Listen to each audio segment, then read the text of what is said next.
mejor que aquellos que están fuera se sienten aquí para estar más cómodos también, más cerca a todos.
Pues les damos la bienvenida.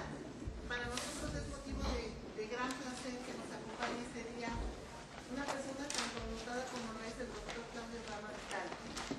Esta primera conferencia tiene como finalidad plantear a una serie de individuos que formamos parte de la comunidad universitaria para podernos dar cuenta de la importancia del nuevo paradigma de la formación profesional, la práctica estudiantil y la pasantía profesional, porque ustedes saben que con el modelo universitario Minerva y todos los cambios y adaptaciones que se están haciendo a su ejecución, es necesario tomar en cuenta y muy de cerca, con mucha puntualidad, cuáles son los rumbos que vamos a tomar con relación a la práctica profesional.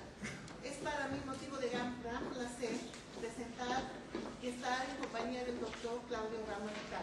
A continuación voy a hacer una breve semblanza de su gran calidad académica. El doctor nació en Montevideo, Uruguay, en 1954. Es investigador, consultor, profesor y conferencista en temas de educación superior, economía y sociedad del conocimiento, con especial atención a América Latina.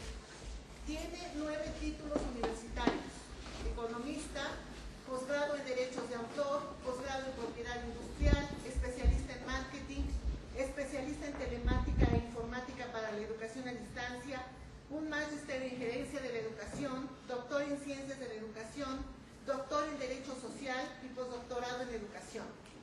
Actualmente lleva a cabo investigaciones de postdoctorado en la Universidad de Campinas, Brasil.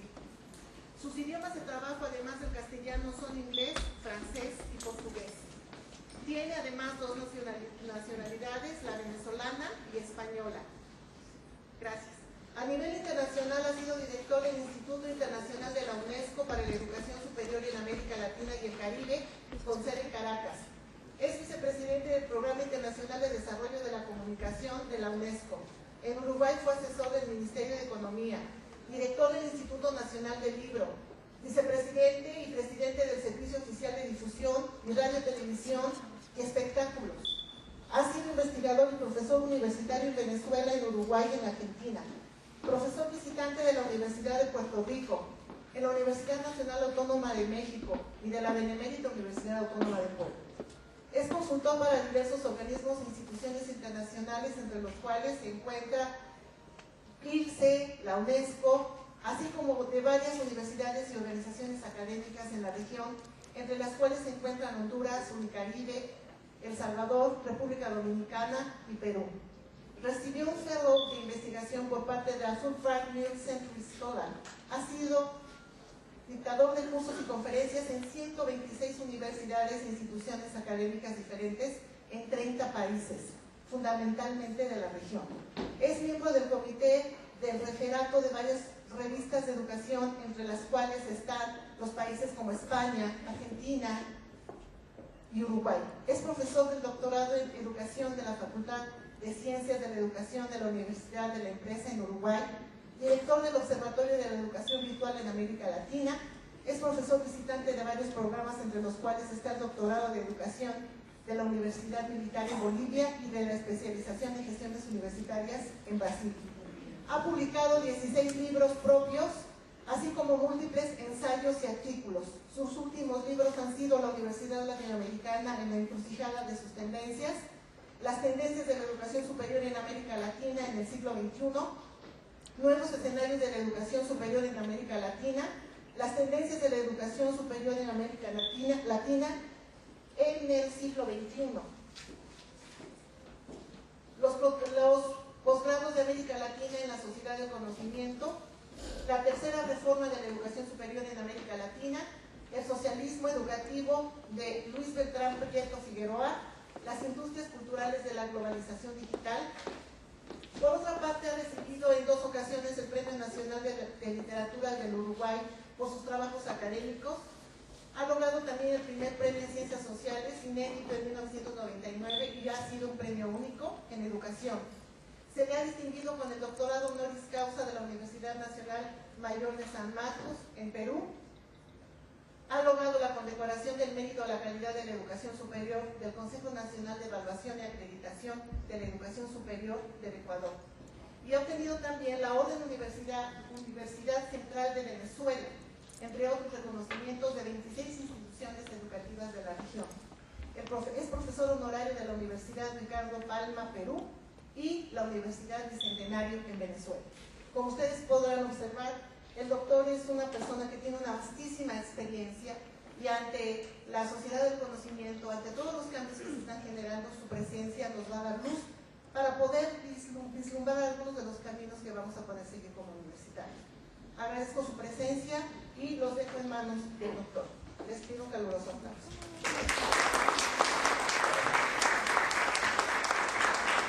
Muy buenos días a todos en este frío día.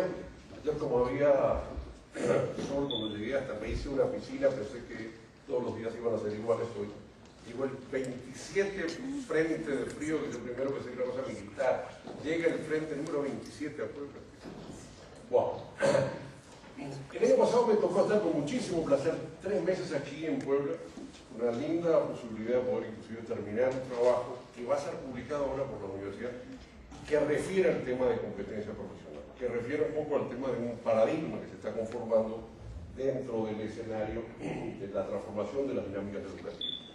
Hoy vamos a trabajar un tema específicamente que está dentro de ese libro como uno de los capítulos, con algunos desarrollos adicionales que he trabajado este año, y que de alguna forma refiere a cómo el tema de la pasantía, la práctica, la empiria, el comienzo del cambio del viejo modelo de tiza, lengua y pizarrón empieza a transformar y empieza a incorporarse en la dinámica educativa. Primero, hagamos muy rápidamente algunos elementos que refieren a por qué todavía se mantiene el modelo de tiza, lengua y pizarrón. Ese modelo es el modelo catedrático, es el modelo presencial, es el modelo de grado, es el modelo, de alguna forma, que nosotros convivimos permanentemente como dinámica educativa. Este modelo de enseñanza, que de alguna forma está dado una cierta tradición, continuidad del modelo de cátedras que pretendió la revolución o la reforma de Córdoba anular, que de hecho no se ha realizado. Lo tenemos y seguimos manteniendo un modelo universitario altamente fragmentado en cátedras y departamentos, donde cada profesor tiene el monopolio allí del conocimiento, y este esquema catedrático permite reforzar un escenario catedrático. Hay otro escenario básicamente dado, que es nuestras estructuras financieras de las universidades están articuladas sobre un mecanismo muy simple, que es profesor, cantidad de horas, aula, sistema de verificación y supervisión de que dio su clase, y toda la estructura está armada por allí en términos de la estructura financiera de la universidad. En general, todo nuestro modelo también de formación de profesores tiene bajo nivel de formación de competencias docentes. El ingreso a la carrera profesional está dada por el título profesional. el título, el conocimiento es la base para el ejercicio del sistema de formación profesional, para impartir. En general, recién en los últimos tiempos que empieza a concebirse que el mero conocimiento no es el determinante de la capacidad por transmitir o formar competencias de los estudiantes. Tenemos también un escenario que es lo que hoy está cambiando, nuestra concepción de la dinámica educativa, donde el eje es la mera enseñanza. Nos preocupamos de la enseñanza, las estructuras educativas están organizadas en función de la enseñanza, y el tema del aprendizaje es un tema muy reciente y parte de los nuevos paradigmas que vamos a verificar. Este es un elemento claro, nosotros nos preocupamos mucho más de la forma de la enseñanza, de la estructura de la enseñanza y no realmente de los mecanismos de aprendizaje. En este tema del aprendizaje, también en los últimos años ha habido todo el desarrollo de los estudios, de lo que cómo realmente aprende la mente, cómo realmente se dan los procesos de aprendizaje, y estamos cambiando los viejos paradigmas que es, se repite para que se aprenda. Este esquema de repetición memorístico era parte de las concepciones que teníamos sobre cómo funcionaba la cabeza, que es hoy, siglo XXI, de los grandes fronteras de la investigación y de la aparición de nuevas concepciones. Tenemos una visión exclusivamente teórica de los saberes. Vamos a profundizar porque nuestra concepción sobre el conocimiento es una concepción absolutamente teorizada. Esto es parte de la modernidad. La modernidad rompe con la empiria previa a la existencia del avance de la razón en el siglo XVI y presupone que la única forma de llegar al conocimiento es la abstracción teórica, es la conceptualización, la formulación de teoría. Este modelo es lo que de alguna forma reafirma o es la base del paradigma tradicional que hoy estamos en discusión y tratar de cambiar. Tenemos un escenario de unas formas de aprendizaje localizadas en el aula y en la institución. No hay créditos que permitan la movilidad, no se reconoce otras formas de conocimiento, pero tampoco tenemos mecanismos de valorización del aprendizaje, que son los créditos, que permitan reconocer otros niveles de aprendizaje. Y finalmente, vamos a ver que es cómo el título académico es igual que el título profesional. Este escenario que es típico de América Latina, que es una derivación de la Revolución Francesa, es derivación de una ley que hay en 1791 que abolió los colegios profesionales e hizo en América, tradición europea napoleónica, el título académico, el tener el conocimiento, es igualdad al tener la capacidad de ejecutar. El avance de las prácticas profesionales, vamos a ver, es parte de la introducción de la separación entre el título académico, que es el conocimiento de un área disciplinaria o de un área profesional, a lo otro que es la capacidad, las competencias para poder ejercer determinado nivel profesional. Estamos en un escenario también de revalorización de la práctica. O sea, históricamente tenemos que recordar, que nosotros pasamos de un modelo que rechazó el conocimiento no científico, el conocimiento no racional, el conocimiento no producto de un método científico para el abordaje, el conocimiento de la empiria. Y eso fue la modernidad, y eso fue muy bueno en su momento. O sea, la verdad no era el oráculo, Pitoniza, Delfos, no, la verdad era el método científico. Y todo el conocimiento era racional. Y más aún, según el modelo de Kant, todo conocimiento estaba preestructurado en un árbol de conocimiento. Ese modelo fue el modelo que basó la razón, construyó las universidades. Sobre todo la Universidad Francesa y Napoleón, que es la que nosotros hemos heredado. De alguna forma, el enfoque racionalista y el método científico superó los aprendizajes de lo que fue el empirismo. Inglaterra desarrolló todavía mucho más elemento. De alguna forma concibió que el mecanismo para llegar al conocimiento no era solo la teoría. Esto tiene hasta una tradición, si quieren, hasta en la iglesia. la discusión respecto a Galileo es cómo se accede al conocimiento. Se suponía, bajo el enfoque religioso, que solo se podía llegar al conocimiento por la interpretación de los textos sagrados. Algunos estudiosos en aquel momento sostenían, y básicamente es, se me fue de la cabeza, que se puede llegar a interpretar a Dios, o la verdad, bajo dos formas: la lectura de los textos o el estudio de la naturaleza, porque Dios habla por la naturaleza, porque Dios creó la naturaleza. Por lo tanto, investigar la naturaleza era una forma también de llegar a Dios. La discusión de reforma y contrarreforma actúa sobre el conocimiento y actúa sobre determinados enfoques, uno más hacia un racionalismo y otro que va a mantener la visión de cierto nivel de empirio, son los empiristas, que ponen a valorar la experiencia como un método de llegar al conocimiento. Este escenario, el empirismo inglés, de alguna forma fue un soporte a las formulaciones teóricas del pragmatismo de Tocqueville. Se dice que la única filosofía novedosa en el siglo XX, lo dice Sabater, es el pragmatismo. Es incorporar el conocimiento en función de un fin, de una utilidad. Y se afirma en esa base de conocimiento, de metodología, que no son solo el método científico, que es más abstracto, sino en la experimentación. Parte de la discusión del siglo XX es Popper, las formas de lograr el conocimiento, la práctica, contra el escenario del tiempo. De alguna forma, lo que estamos viendo con la revalorización de estas discusiones de la pasantía y de la práctica es que estamos empezando a reconocer que el aprendizaje, la formación de conocimiento, la formación de competencias, la creación de saber, no es solo resultado de un marco conceptual teórico. En la medida que además la teoría está revalorizándose muy rápidamente, y sobre todo en la medida que se ha empezado a suponer o a aceptar que la teoría no tiene nada que ver con la ciencia, más aún que la teoría no existe. Eso es lo que sostiene Kuhn. Kuhn es un filósofo que nace o se desarrolla teóricamente a partir del 40 en una enorme, vasta obra que dice: no existe teorías. Lo que hay son aproximaciones, que le llaman paradigmas. ¿Acaso la teoría de Newton era verdad? Los objetos caían a 9,6 metros por segundo al cuadrado.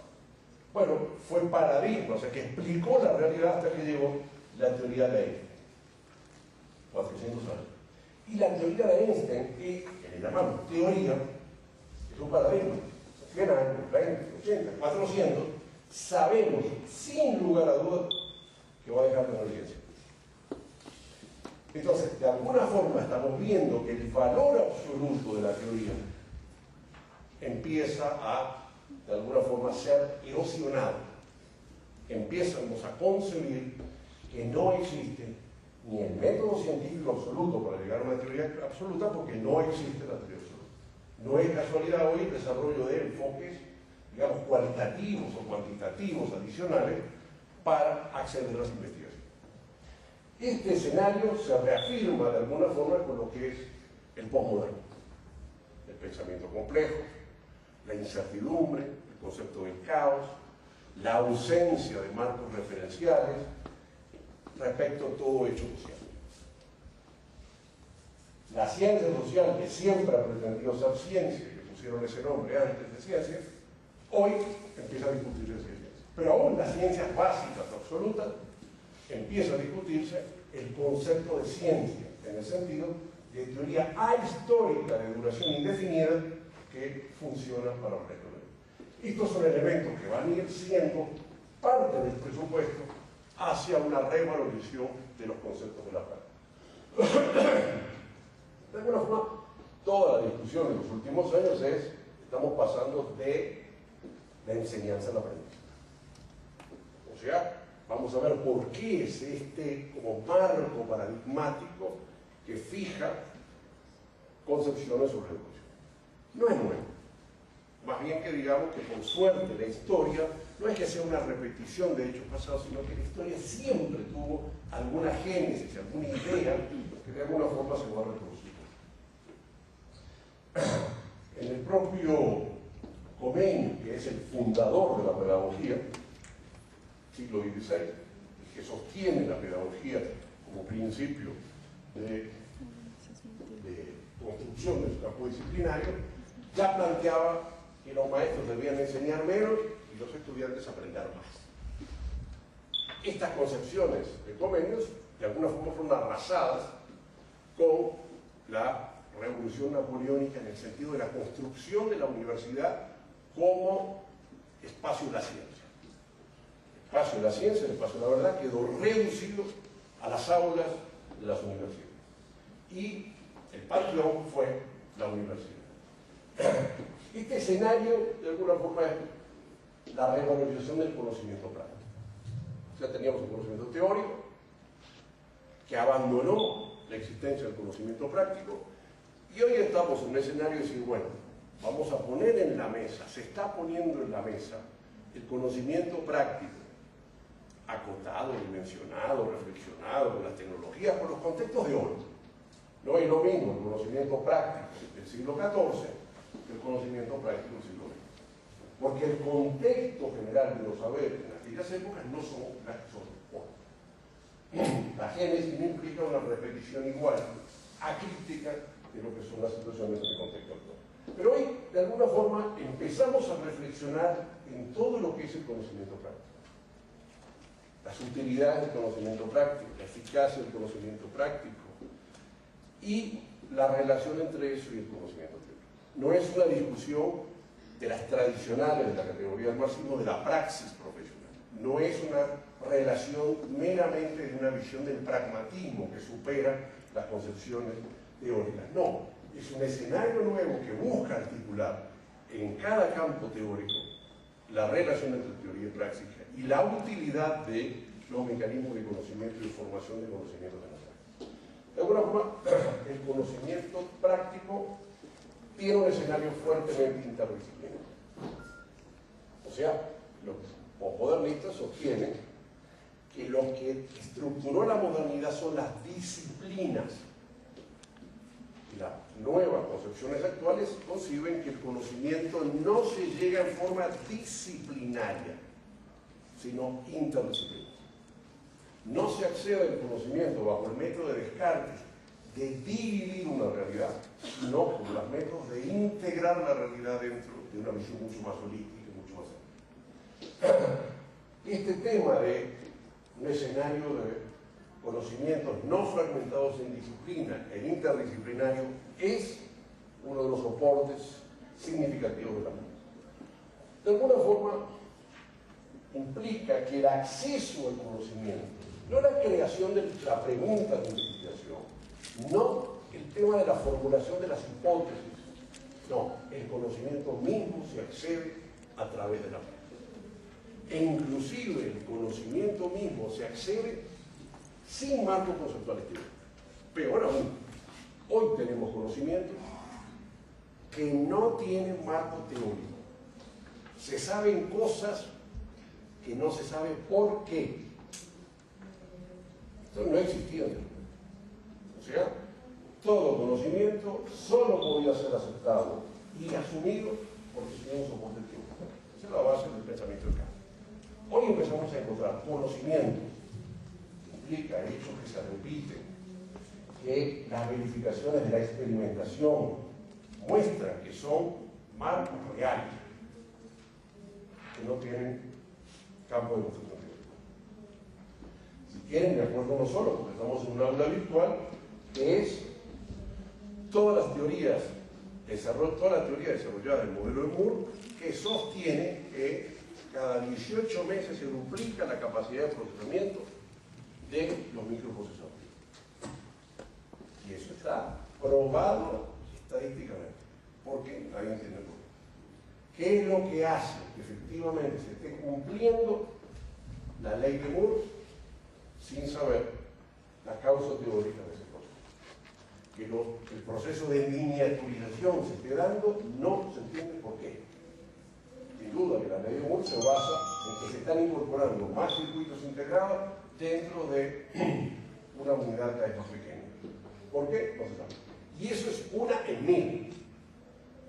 En la medida que la teoría está caminando mucho más lenta y se agota y tiene ciclos más pequeños respecto a su capacidad explicativa, pero en la medida que el marco de investigación es cada vez mucho más grande en el mundo, empezamos a encontrar estos desfasajes, que no son coyunturales, vamos a ver, son estructurales y permanentes.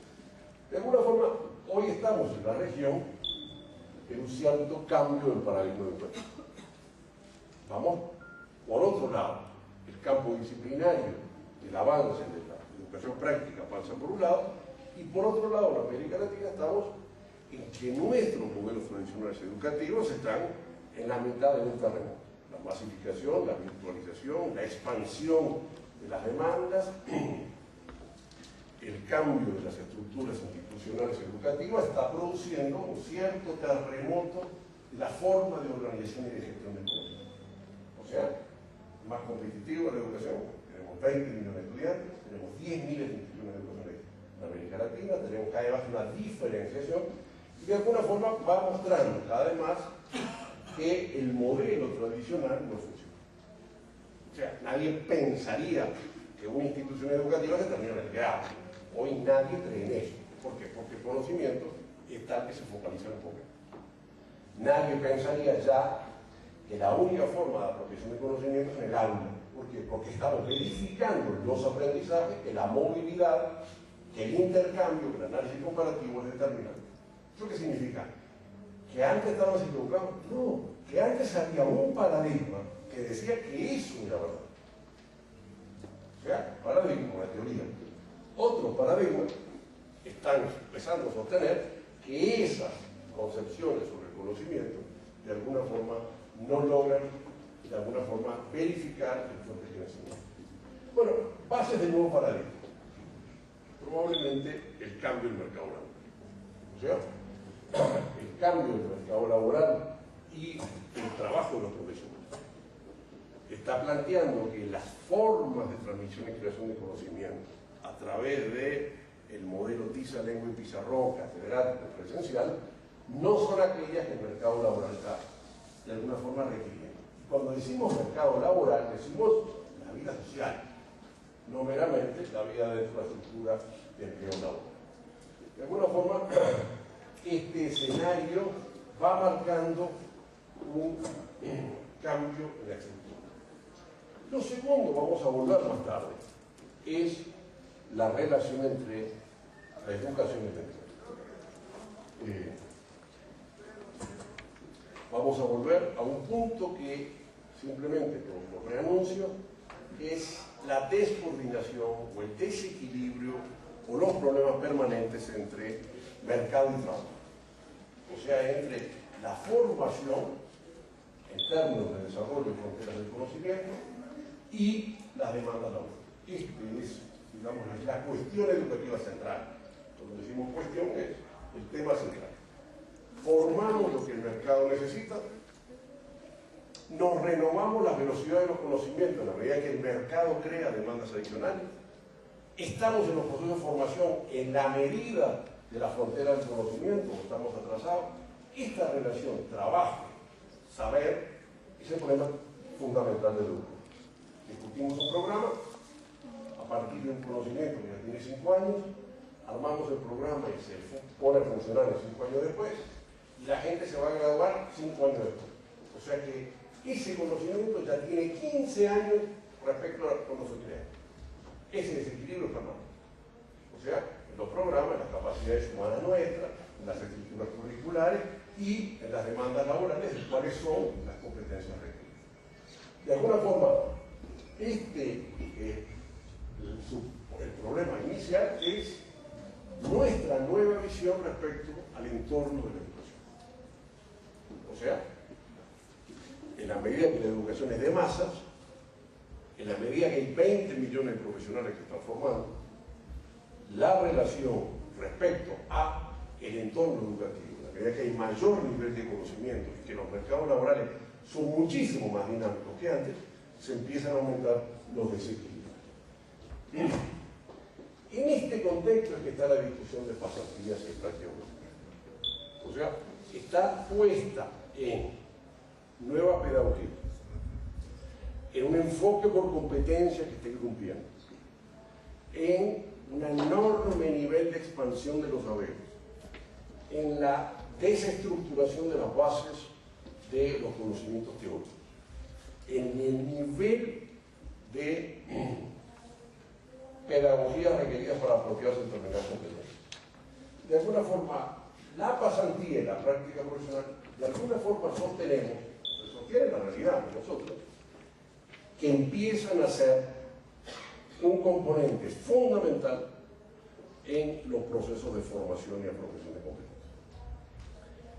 Nosotros teníamos hasta hace poco tiempo todo el sistema de lo que aquí se llama servicio social obligatorio, o las pasantías, o la extensión universitaria, base de la concepción, docencia, extensión e investigación, en el cual la extensión, o la pasantía, entre comillas, era una forma de expresar o de transferir a la sociedad aquello que no estaba en las estructuras educativas, conocimientos universitarios. Se hacía pasantía, se hacía extensión para que aquellos que no estaban en las instituciones se beneficiaran de conocimientos de las instituciones. Hoy, la pasantía y la extensión están cambiando porque se tornan fundamentales no solo para transferir saberes a los que están excluidos, sino para formar los saberes. Antes era que tenías un saber teórico y te ibas a una comunidad a transferirles el saber. Ahora, la universidad ya no es una élite, 35% de cobertura en la región, y como en todos los países está creciendo enormemente. Aquí en México está en 30%. Sino que además, la proliferación de medios de comunicación y sobre todo que la forma de apropiación de conocimiento no es solo en un ámbito catedrático. Entonces, la extensión, la pasantía, no es transferir a los demás, sino conformar, completar o realmente formar las competencias necesarias para las personas. Hoy estamos viendo el aumento de la oferta profesional. Esta variable está acercando la universidad a la sociedad. O sea, la tasa de desempleo de los profesionales cada vez aumenta. Hace pocos días revisaba un artículo que han hecho aquí en México que mostraba que el nivel de desempleo de los profesionales estaba siendo significativamente superior, me parece un exceso, pero la nota decía eso, respecto a otros niveles de empleos con menos niveles de capacitación del capital humano de la profesión. O sea, estamos en un escenario de competencia y por lo tanto la competencia de alguna forma refuerza necesidades de no solo tener conocimiento, sino fundamentalmente competencia. En ese sentido, el enfoque por competencias, que lo vamos a ver en otro momento en la otra charla, incide en esta variable. ¿Qué significa el enfoque de competencias? Mucho más amplio, es una discusión muy corta, pero un mayor nivel de acercamiento a la capacidad de actuar en sociedad por parte de la persona. Y la sociedad es siempre un escenario de trabajo. Finalmente, la complejidad de los mercados laborales. Los mercados laborales muestran que las competencias solo profesionales o los conocimientos solo profesionales no son un predictor de los resultados. ¿Qué significa? Si solo sabes conocimientos teóricos, te va a ir peor que una persona que tiene, además de los conocimientos meramente teóricos, otros conocimientos de aplicabilidad. O sea, hay un escenario claro. Cada vez más estamos fundamentados en teorías constructivistas, que el conocimiento no es la mera transmisión que alguien te haga de un saber, de información, sino que el conocimiento lo construimos nosotros. Es lo que nos sirve, es lo que es mi utilidad, es lo que son nuestros paradigmas personales de visión de la vida. O sea, cada vez lo construimos nosotros y cada vez creemos menos en lo que nos dicen nosotros. La alta velocidad de creación de conocimiento, en el cual, ¿de qué te sirve formular una teoría cuando el marco de funcionamiento en ese campo disciplinario se renueva mucho más rápido que la tuya? Todo esto van introduciendo la educación práctica, que se expresa, yo digo, en tres formas: en la pasantía, en la práctica profesional y en la enseñanza basada en problemas, el aprendizaje basado en problemas, presencial o en simulación. No solo como una continuación de cómo se enseñaba, por ejemplo, la medicina, sino mucho más teorizado a lo que es en enseñanza basada en problemas. Pero además estamos viendo que el requisito de ingreso al mercado laboral está cambiando. O sea, el requisito del mercado laboral antes era la colación, el título. Ahora te exige el mercado laboral unos niveles de competencia y de práctica profesional. El Tratado de Libre Comercio con Estados Unidos que ustedes tienen, que establece los acuerdos de mutuo reconocimiento de los títulos, parte de plantear el tema de la práctica profesional para el ejercicio. Vamos a ver. De alguna forma, este escenario nos va a plantear también el cambio de la gestión universitaria. O sea, el modelo inventado en 1800 que seguimos reproduciendo se hace agua por todas lados. ¿Cómo era el modelo? El cuadrito que dice aula, profesor, materia. Todo es ordenadito. En el aula a las 8 de la mañana el profesor tal va a repetir la materia tal. Y a las 8:45 en la aula tal el profesor tal. Ese cuadrito es el cuadrito del organigrama o del cronograma de nuestra gestión docente. Expresa no solo una concepción teórica, sino expresa una forma de organización de la estructura institucional de la universidad, en la forma de contratación de los profesores, en el tipo de aula, en la forma de gestión del conocimiento, en la forma de funcionar de nuestra institución. Por lo tanto, discutir la teoría implica discutir la gestión. Discutir cómo se apropian los conocimientos y cómo se incorpora a la práctica necesariamente empieza a plantear cómo se tiene que transformar la estructura del modelo Napoleón de organización. Bueno, adicionalmente, el enfoque por competencias empieza a plantear un conjunto de nuevas competencias. La ética, lo intercultural, lo internacional, la innovación, lo integral, la ética, que no se logran construir claramente bajo los viejos mecanismos de la estructura catedrática napoleónica. ¿Cómo te enseño la ética? Te la doy de 8 a 8:45 leyendo el Corán. Bueno, así cree el mundo árabe desde hace muchos siglos. Todos los niños, los 4 años, van para las escuelas coránicas.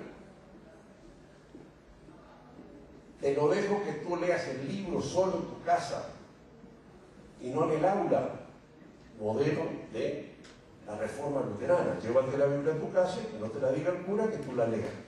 Así aprendía la ética. Así lo creían. De alguna forma, la clase de ética es la misa. Yo soy agnóstico, pero cero antirreligión, al contrario. Amo las religiones, aunque no soy creyente en ninguna.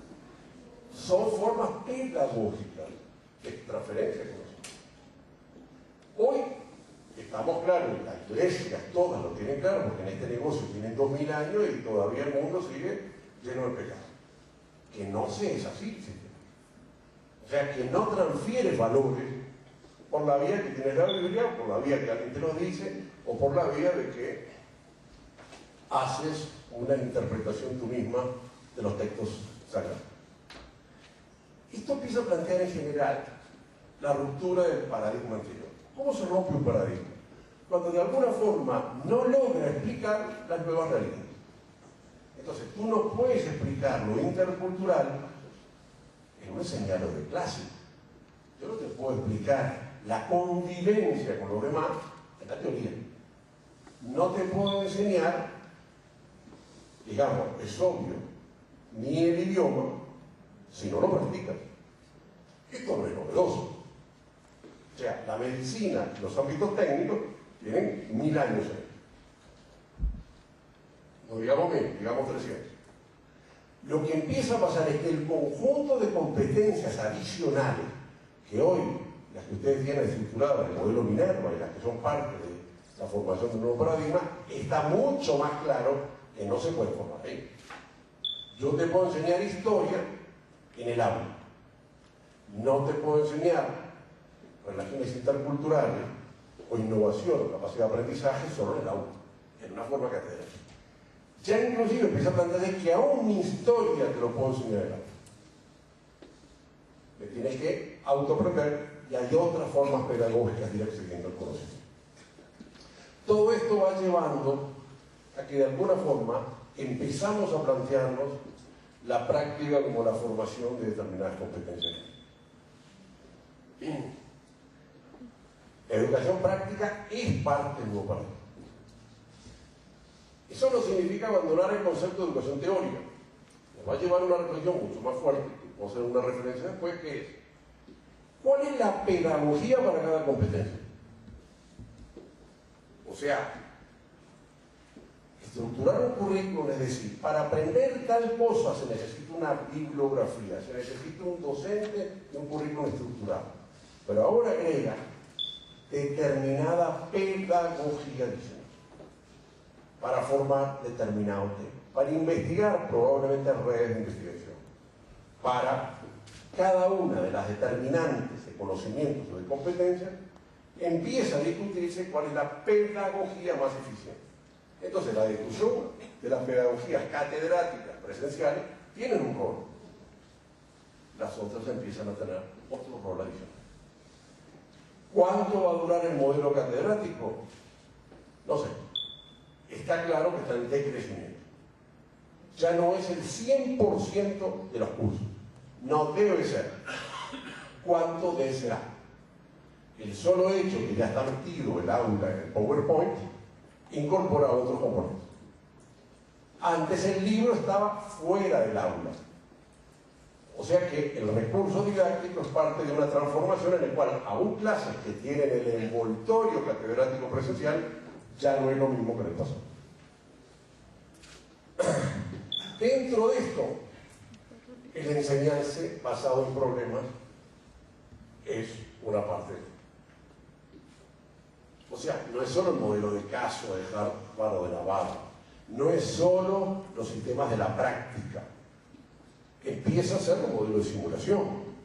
O sea, las nuevas tecnologías atraviesan la problemática tanto de la educación catedrática, que la van transformando, metiendo el PowerPoint, como también de la educación. Hoy los modelos de simulación son de los mecanismos de aprendizaje autoconstructivo más fuertes que se están desarrollando. Y se basa en toda una metodología de enseñanza basada en problemas. Porque los problemas no son disciplinarios, son interdisciplinarios, implican equipos de trabajo y se resuelven con teoría, pero también fundamentalmente con actividades prácticas. Bueno,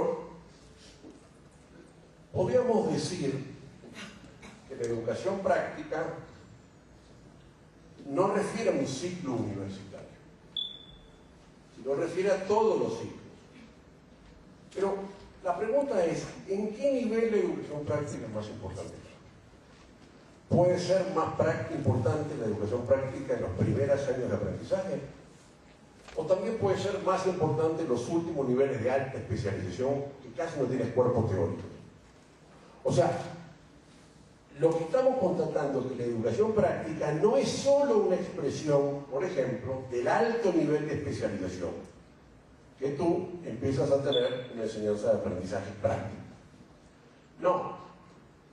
Se verifica su eficacia formativa, porque también en los bajos niveles o en los medios niveles tiene una utilidad en el aprendizaje. O sea, si dijéramos, solo sirve para los niños, bueno, también, porque entonces la educación práctica es porque no tienen capacidad intelectual de pensamiento abstracto. Es claro, vamos a enseñarle con la práctica. Entonces ahí sostendríamos que la educación especializada de altos niveles de formación de posgrado solo sería teoría, porque requiere el campo cognitivo de abstracción intelectual para poder funcionar bajo un marco teórico. No. La educación práctica atraviesa todo el ciclo educativo y en todos los ciclos educativos tiene eficiencia.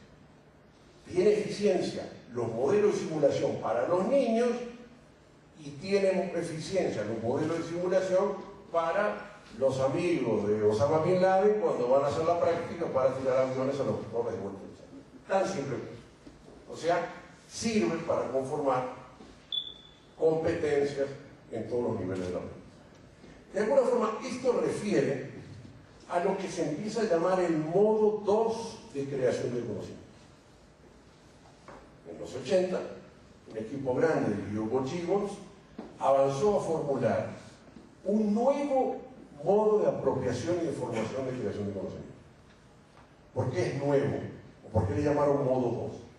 Porque se concebía el modo 1, que era lo que llamamos tradicionalmente el método de Descartes, que es el método cartesiano, la forma de la investigación de hipótesis, negación de las hipótesis, división de las cosas para aprender. Yo agarro ese autito chiquito y ¡paf! Lo rompo todo, como buen niño que soy, y aprendo. ¿Cómo? Porque es fragmento la realidad.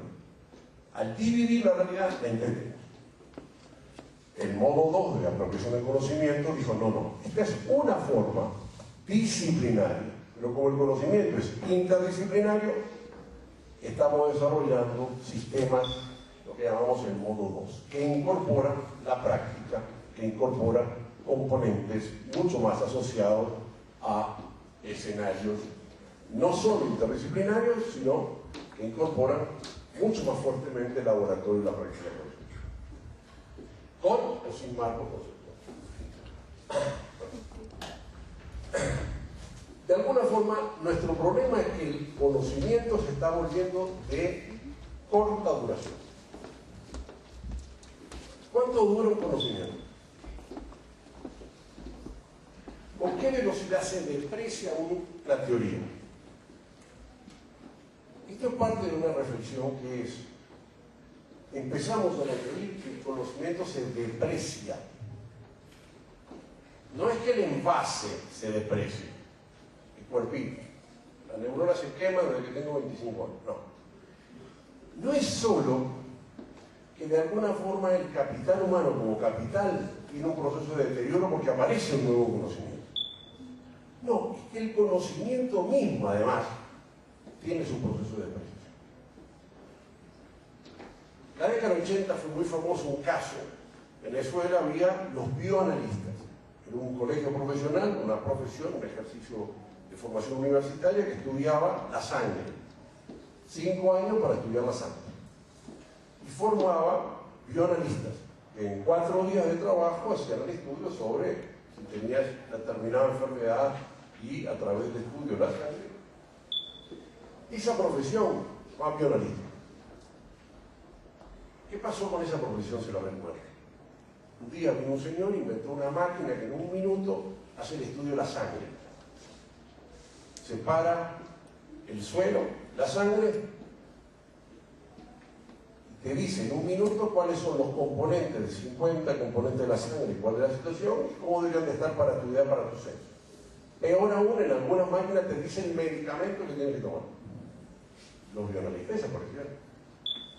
Desapareció una profesión que requería 5 años de estudio más 3 días de trabajo para hacerlo con una máquina sin estudiar, sin trabajar, en 1 minuto lo hacía. ¡Pac! Desapareció. Nosotros podemos saber cuándo va a desaparecer la robótica, o una de las miles de profesiones que hay hoy.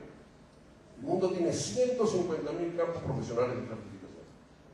Todos los días nace uno y desaparece uno. Porque lo que desaparece es la base teórica del conocimiento. Eso es un conocimiento meramente práctico. O sea, estamos en un mundo de expansión del conocimiento. Estamos saliendo a pasos agigantados de la sociedad industrial donde el conocimiento no se expande. Concebir que el conocimiento se está duplicando cada 3 o 4 años y que cada vez va a ser más, es imposible en nuestra cabeza entender. De alguna forma, todo este mecanismo va reafirmando, en la medida que la duración tiene cortos ciclos de renovación, la educación práctica. ¿De qué me sirve a mí la teoría de X cosa. Cuando el instrumento práctico que deriva de esa teoría va a cambiar cada 2 minutos. Entonces, el escenario es totalmente distinto cuando el conocimiento no se expande y cuando la capacidad apreciar del conocimiento es solo tiempo. Esta es la misma revolución que está pasando con el tema de la educación permanente. La educación permanente la tenemos clara. Lo que no tenemos tan claro aún es que el escenario nuevo va matando parte de la validez del conocimiento. Bueno,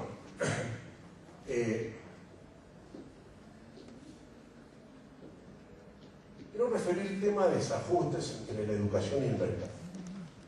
Porque los desajustes entre la educación y el mercado, entre el conocimiento y la utilidad, entre nuestra formación y nuestra posibilidad de trabajo, en todo sentido, mercado y educación, son estructurales y cada vez hoy son más complejos. Probablemente en alguna de estas conferencias vamos a profundizar mucho más, pero basta no simplemente marcar que hoy el desequilibrio entre lo que enseñamos y lo que efectivamente se utiliza o se usa o se necesita es cada vez mayor. Nosotros estamos en una corrida enorme para tratar de mantener nuestra cercanía con los conocimientos que se requieren. Sin lugar a dudas, uno puede enseñar hoy a alguien a que estudie en las fichas de IBM del modelo 360, que muchos de ustedes que son jóvenes no lo conocen, pero los que somos mayores sí, que se educaba en la década del 60, 70, unas fichas en cartoncito llenas de agujeritos, y era el sistema informático 360, las tarjetas perforadas de IBM. Eso era el Zoom. O sea que alguien puede suponer enseñar en eso. Bueno, la persona puede equivocarse y creer que esa es el conocimiento en materia de informática. Pero cuando llega el mercado laboral, eso no existe. Es como el ábaco. El ábaco es el instrumento chino más humano. En China todavía, bajo la mesa, la gente usa el ábaco en el comercio. No cree en la calculadora, verifica la calculadora del ábaco. Los que no tienen capital humano. Los otros el ábaco lo tienen en el museo, clarito. Entonces, nuestro problema está asociado a que la relación entre lo que el mercado usa requiere para las personas está renovándose a una velocidad. Entonces, no es solo el marco conceptual de la teoría, sino la aplicabilidad que desarrolla todo un enfoque mucho más acercado a competencia. Estos desequilibrios se están resolviendo por varios lados. Uno es la sobreeducación. Yo me hago más posgrado por si acaso para que no me echen del trabajo. ¿Por qué? Porque el que viene con más capacitación. Y porque la competencia empieza a ser más estudio. Yo, para ingresar a un puesto de menor nivel, me sobrecalifico. Estando adentro, voy exigiendo mejor salario para poder ubicarlo. Es una forma que se usa. La acreditación es una forma para equilibrar la educación en el mercado. La calidad, cualquiera sea el padrón de la medición de la calidad, es el indicador. Las competencias, porque acerca mucho más la selección de conocimiento. La competencia es seleccionar conocimiento de todo qué es lo que hay que estudiar. Y eso es en función de una demanda específica. Y las prácticas profesionales y las pasantías estudiantiles es una forma de acercar ese desequilibrio. O sea, la pasantía y la práctica es encontrar la forma y el canal de comunicación entre formación y mercado. El que tiene pasantía y el que tiene práctica conoce mejor el mercado, integra más los aprendizajes y el ejercicio. Y finalmente el otro mecanismo que está avanzando es la recertificación de competencias periódicas. O sea, el título vale 5 años y después tiene que recertificar. O sea, tiene que estar ajustado a lo que son los nuevos conocimientos. Todas estas son formas que expresan este desequilibrio. pasantía y práctica profesional debe ser visto también, además de los elementos referidos, como este componente. Bueno, pasantías y prácticas son dos cosas totalmente distintas. Como le quieran llamar a la pasantía, es antes de la graduación. Y como le quieran llamar a la práctica profesional, es después de la graduación. Digamos, nosotros tenemos una tendencia fuerte, determinante, porque ya tenemos Europa, Estados Unidos y Japón en este camino, que es establecer la separación entre el título académico y el título profesional. Nosotros tenemos este modelo, título académico igual que título profesional, por una deformación de la historia, que es en 1791 la Convención Jacobina de la Revolución Francesa prohibió los colegios profesionales por un tema político. Y cuando se crea la Universidad de Napoleón en 1808, la universidad entrega el título académico y el título profesional. Pero a diferencia en el mundo europeo nórdico, en toda la tradición anglosajona, están separados. Tú puedes tener título sin problema, pero el ejercicio profesional o el título profesional es otra cosa. La pasantía estudiantil es para adquirir el título académico. La práctica profesional es para adquirir el título profesional. Todavía este camino no está. En el caso de ustedes, el servicio social obligatorio es obligatorio constitucionalmente. La pasantía profesional no es. Bueno, estamos en un camino que va a ir introduciendo los colegios profesionales en el marco de la regulación. Y de ir incorporando que el sistema establece una diferenciación entre el conjunto de conocimientos y las competencias con respecto a una profesión particular.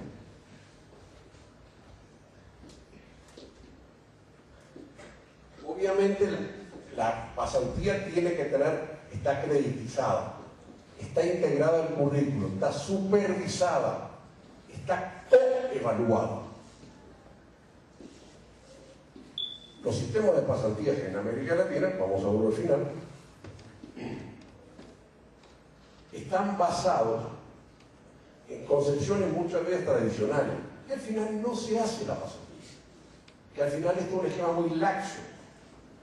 Hoy, ajustar esta verdad, ajustar esta realidad es fundamental en el proceso de vida. Yo me siento con algunos evaluadores, como estuve con la gente de Inglaterra, estaban evaluando una universidad en la arquitectura en Perú. Y yo, bueno, ¿qué te parece? Digo, ¿qué? Esta universidad, no hay problema, el cuerpo teórico, el grado, ¿no? Está más o menos bien. Eso sí, en lo que significa práctica profesional, no cumple ningún requisito. Y en el posgrado le digo, no, el posgrado ni hablamos, eso está fuera de base todo. Pero el grado no está tan mal. El tema que no tiene, lo que significa conocimiento del mercado profesional, ejercicio profesional, pasantía profesional, no las tienen los estudiantes. Entonces, en el marco teórico más o menos estamos bien, sin duda. Demasiado marco teoricista, poco nivel de flexibilidad de los aprendizajes, profesores que necesitan información de competencia. Pero el agujero más notorio que verificaba la British Architectonic, que es una agencia de acreditación de los arquitectos de Inglaterra, o en una universidad de buen nivel, que la Universidad Nacional de Ingeniería en Perú, era el agujero es tan notorio, que es impasable, porque era conocimiento teórico. Chao.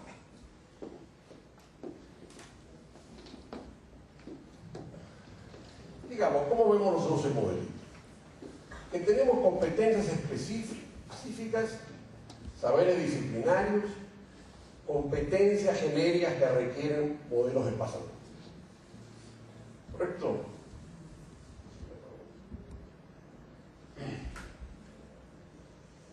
Este escenario es que en el proceso educativo requieren esta manera. Para poder graduar, usted lo tiene como ley, para la graduación es obligatorio. no como un escenario marginal, sino para nivel de formación tiene que estar integrado. Y lo segundo, tiene que haber un escenario para el licenciamiento, o sea, para el mercado profesional, que requiere una educación práctica. Es un trabajo en el marco del derecho laboral. La pasantía estudiantil, la práctica estudiantil, la pasantía estudiantil no está en el ejercicio del derecho laboral. Es una formación académica. La práctica profesional sí está en el marco del derecho laboral. Eso significa que el derecho intelectual de un estudiante no lo tiene cuando está haciendo una pasantía, pero sí un profesional. O sea, esto no es solo un tema pedagógico, es un tema jurídico, es un tema contractual. Si yo soy profesional y estoy haciendo una práctica profesional y me rompo una pierna, ¿de quién es la responsabilidad? Mía. Si yo soy un estudiante y estoy haciendo una pasantía y me rompo una pierna, ¿de quién es la responsabilidad? De la institución. O sea, es un problema de aprendizaje, es un problema de organización y es un problema marco jurídico de funcionamiento de esta dinámica. De alguna forma nosotros estamos visualizando los dos niveles claramente separados: la pasantía estudiantil y la práctica profesional. Esto profundizaría mucho más las diferencias conceptuales en términos de la estructura curricular de lo que es la pasantía estudiantil de la práctica profesional. Se me apagó la pila, bueno.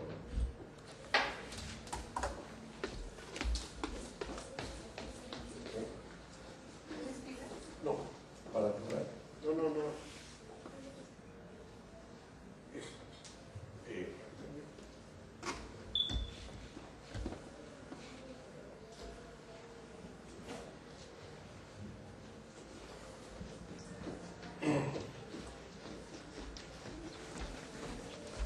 De alguna forma, esto nos obliga a repensar y a evaluar qué es exactamente la pasantía y qué es exactamente la práctica profesional. Unas cosas son dentro de la institución universitaria, por lo tanto son responsabilidades nuestras que podemos hacer. Otras tienen que ver cómo los países ordenan el tema del ejercicio de la profesión, de cómo el ejercicio de la profesión requiere o no requiere la práctica profesional. En algunos casos, la práctica profesional está asociada al posgrado, medicina. Tú tienes la colación, te graduaste como médico licenciado, pero no puedes trabajar como médico licenciado. Solo trabajas como especialista, que es una maestría, 2 años. Entonces, en ese escenario, la práctica profesional está asociada al posgrado. Recién vas a entrar completamente al mercado laboral cuando tengas terminado el posgrado. O sea, hay una etapa intermedia. Todo esto es de alguna forma reconocer una realidad que está apareciendo, que el ingreso al mercado laboral no es inmediato. En nuestro escenario real tampoco es inmediato. ¿Qué significa? Yo contrato a alguien a trabajar, pero tengo 3 meses de prueba. Si lo he hecho o no lo he hecho. Antes de 3 meses no se considera despido, ni justificado ni injustificado. O sea que el ingreso al mercado laboral tiene una etapa intermedia. Hoy es más compleja la etapa intermedia. En parte está asociado al posgrado en algunos casos y en otros está asociado a la práctica profesional.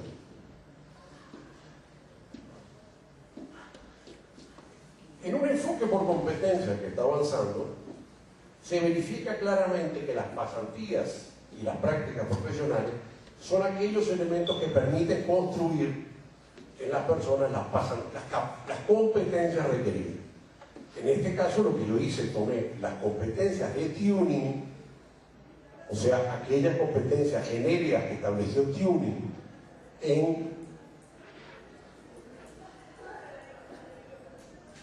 7 o 17 profesiones en Europa. Tuning en Europa no tiene nada que ver con América Latina, que no me dio un chiste, perdón, una palabra. Pero en todo caso, ahí se verifica de las 30 competencias que tiene Tuning, perdón, Tuning tiene 30. De las 30, 2, 3, 4, 5, 6, 7, 8, 9 competencias.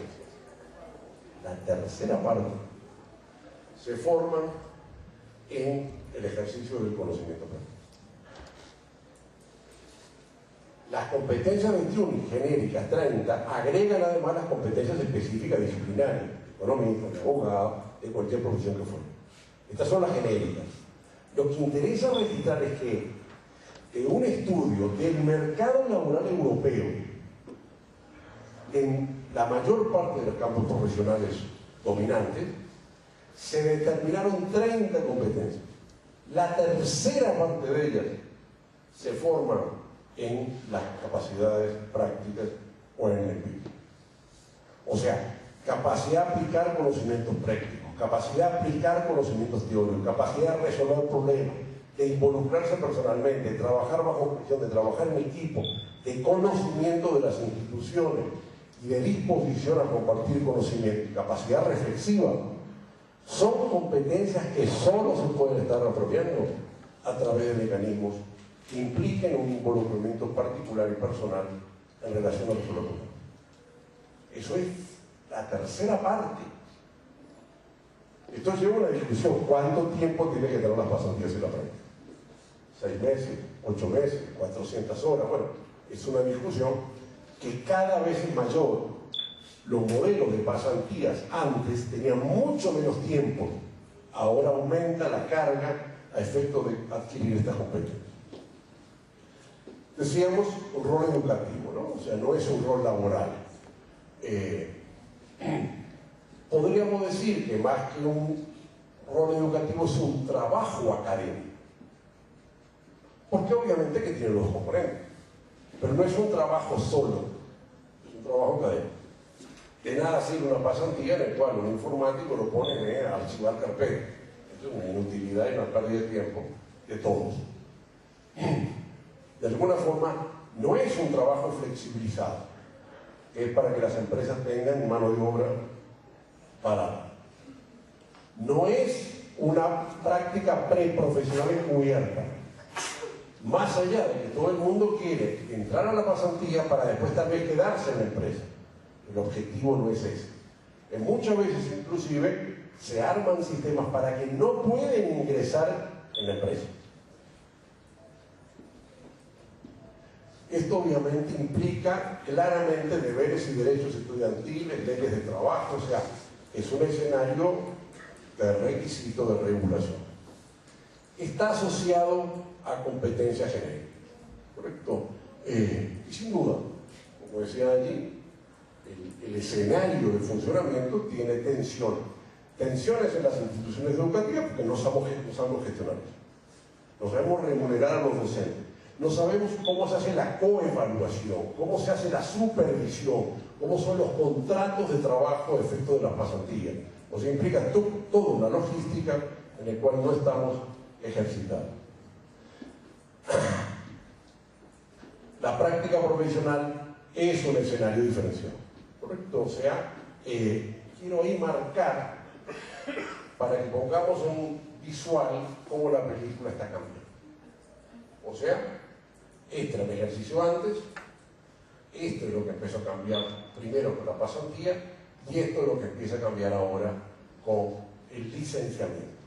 O sea que el licenciamiento, que es obtener la cédula profesional que digamos aquí, está aquí. O sea, aquí sería licenciamiento. El licenciamiento puede ser, en algunos casos, un examen, un curso de ética o deontológica para los médicos, un conocimiento o una práctica, pero cada vez, de alguna forma, implica una diferencia entre la colación y el pleno ejecutivo. Vamos a verlo, que esto también se asocia al tema de la tendencia a la movilidad internacional y al reconocimiento de la certificación. El mundo está en la movilidad profesional. Tenemos una globalización económica y no tenemos una globalización laboral o profesional. Este es parte del camino. Los acuerdos de mutuo reconocimiento plantean que se requiere la recertificación y las experiencias que son requisitos de trabajo para obtener las licencias. O sea, tú no puedes ir a trabajar y que te reconozcan su certificado de estudios de aquí para Estados Unidos si no garantiza los colegios respectivos que no hay un tema de trabajo para la licencia. Este puede ser parte de un escenario visto como pasantía estudiantil, pero está siendo cada vez mayor vinculado a la recertificación.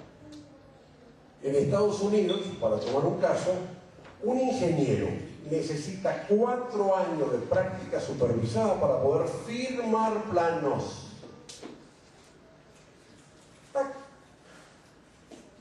Un arquitecto, 3 años de experiencia profesional para conseguir la licencia.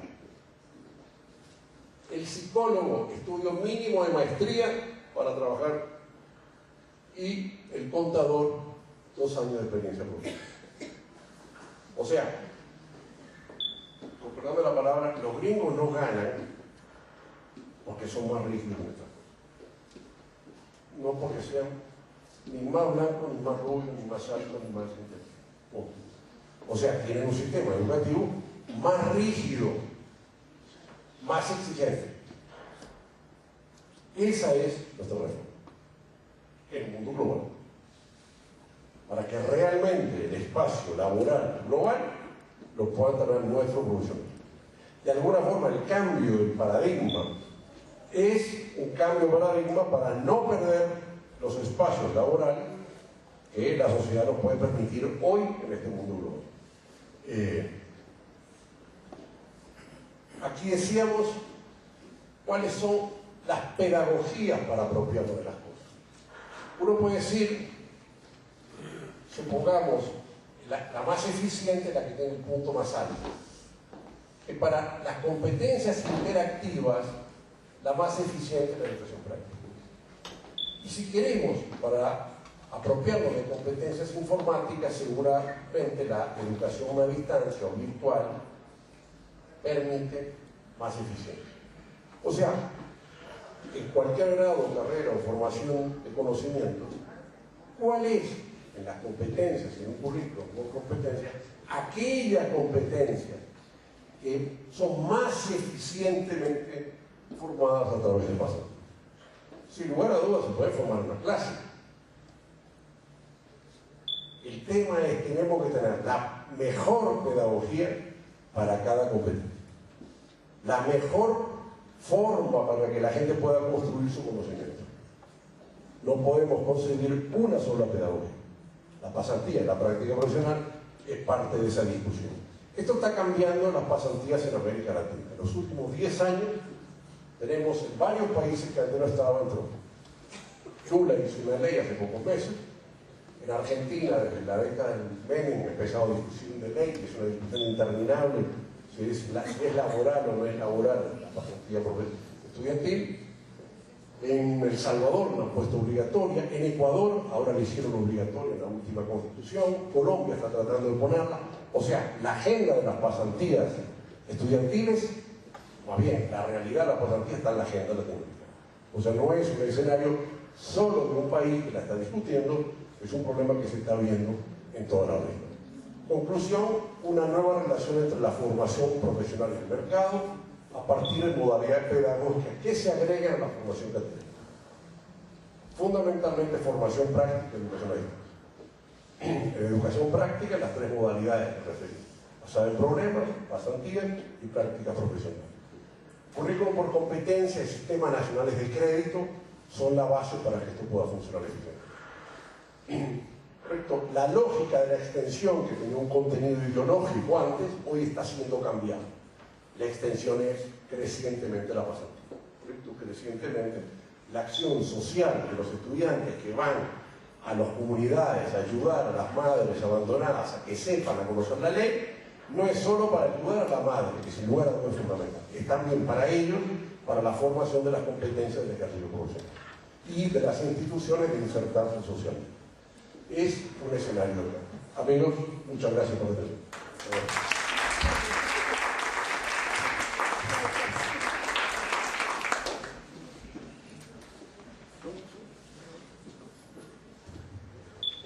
Pues muchas gracias. Como ustedes pudieron observar, los cambios y las vicisitudes a las que nos vamos a encontrar en muy poco tiempo están planteados de una manera muy clara, sucinta, concisa, pero sobre todo conceso.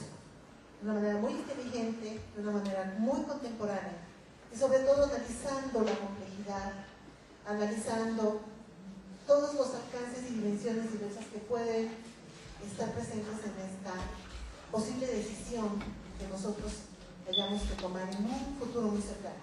¿Por qué digo esto? Porque en el modelo universitario Minerva existen ya alumnos que en un año y medio estarán cursando o bien las prácticas profesionales o bien la pasantía. ¿Por qué hago esta diferenciación? Porque en el modelo universitario Minerva se plantea muy puntualmente práctica profesional, pero a la luz de esta conferencia y a la luz de los nuevos conocimientos, sería importante replantear muy puntualmente cuál va a ser el nombre. El nombre sí es importante. Algunas veces yo he escuchado decir, no, el nombre no es importante. No, en este momento el nombre es importante, porque hay una clara diferencia entre lo que es la pasantía y lo que es la práctica profesional. El doctor amablemente tiene 28 minutos para platicar con nosotros sobre diversos aspectos que ustedes quieran plantearle. Por eso es que se abre una ronda de intervenciones. La mecánica va a ser que hagamos la pregunta, una serie de cuestionamientos, el doctor va a dar respuesta. Les pediría que sus cuestionamientos sean concretos para que así podamos escuchar con mucha puntualidad la opinión del doctor. ¿Alguna persona que guste participar? ¿Sí, maestra?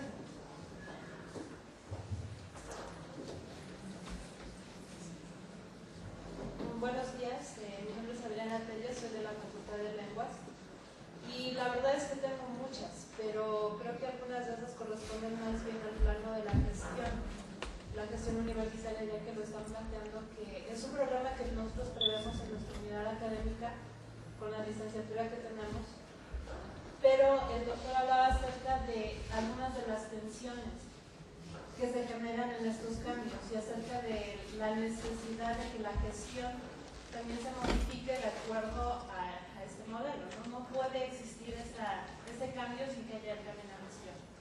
Mi pregunta muy concreta sería, nosotros como miembros de una facultad prevemos el problema, pero el modelo universitario, como acaban de mencionar, tiene otro planteamiento. Entonces, ¿en qué medida esas tensiones se pueden aminorar? Si nosotros ya prevemos que va a haber un problema dentro de nuestra licenciatura, porque estamos tratando de incluir esa práctica, pero lo vemos con esta claridad, que sería pasantía. Pero efectivamente el modelo no lo está planteando así. Ahora, si nosotros nos esperamos, ese momento nos va a llegar, la generación sigue avanzando y no hemos resuelto ese problema. Digamos, ¿cuál sería el camino a recorrer? Lo negociamos con la universidad, lo preveemos dentro de nuestra unidad académica, lo planteamos al interior o nos esperamos a que la universidad dé un lineamiento, porque obviamente tampoco podemos decir como unidad académica hacia aquí vamos si no existe la coordinación hacia arriba, ¿no? Entonces, ¿de qué manera podemos disminuir, digamos, la fuerza de esa tensión que se está dando en estos momentos entre la realidad que se vive en las unidades académicas y el planteamiento del modelo a nivel general dentro de la universidad? Esa sería mi pregunta. Yo voy a dar una charla mañana, pasado creo que es de tendencias. Todas las tendencias,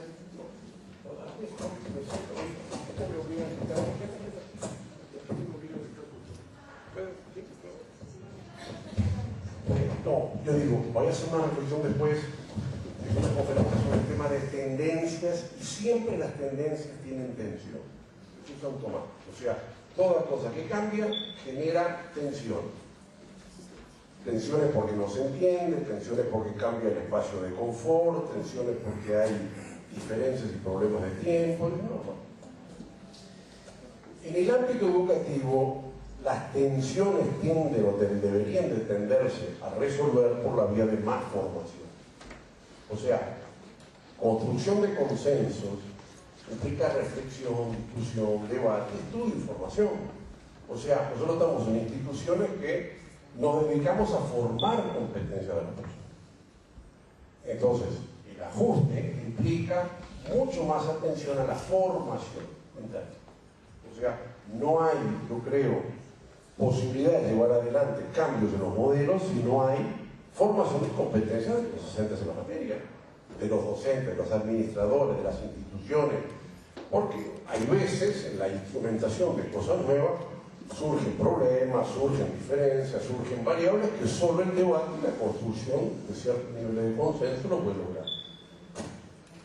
Las instituciones educativas son mucho más lentas de ajustar, o sea, son mucho más mesocráticas y mucho más pesadas de incorporar los cambios. Y los cambios solo se logran si hay una planificación estratégica, una continuación del esfuerzo, una capacitación de la gente y la construcción de consenso y estructurar soluciones. Discutir para llegar al resultado, no discutir para no llegar, no tiene sentido. Pero es buscar soluciones. Yo creo que también es un escenario de competencia con otras instituciones. La UAP no es una institución neutra en el sistema universitario mexicano, ni en el sistema público. No tiene monopolio por ningún lado. La construcción de mejores niveles de estándar de calidad en México además da mejores resultados para los profesores. En términos de PIFI, en términos de proyectos. O sea, el sistema mexicano tiene algunos niveles de incentivo.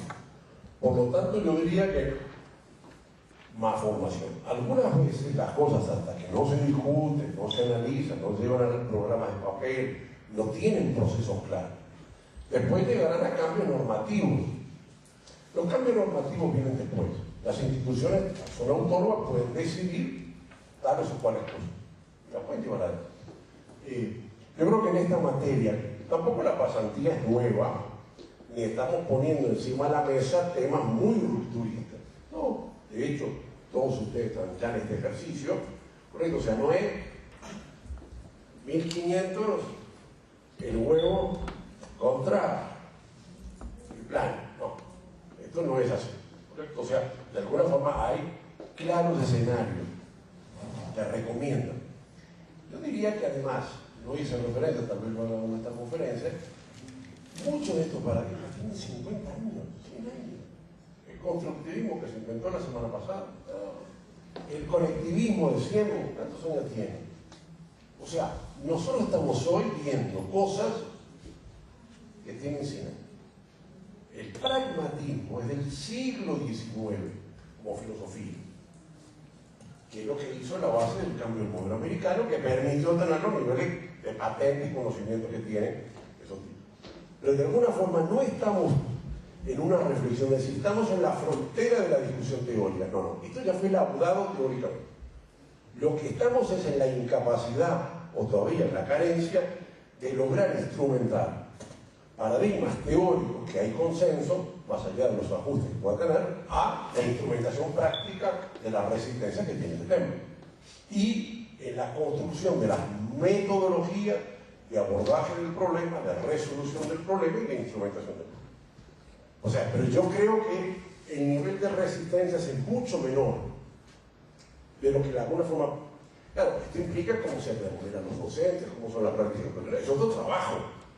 Ir a una clase y dar un aula es distinto a ir con un grupo de estudiantes, a una comunidad, seguirlo, o sea, es otra dinámica. Entonces, claro, tenemos que incorporar en la institución el manejo de otras pedagogías. Así como en la educación a distancia o virtual, la gente tiene que saber manejar el Moodle, hacer la capacidad del programa de educación, montarlo o desarrollarlo, los recursos instruccionales para un trabajo en plataforma. Hizo hace 5 años, Moodle era chino. Hoy no es chino para nadie, poco más, un poco menos, pero no es chino, será italiano o francés. O sea, estamos ajustando. Creo que en este tema de la pasantía es español. Lo que falta es cómo apretar el tornillo.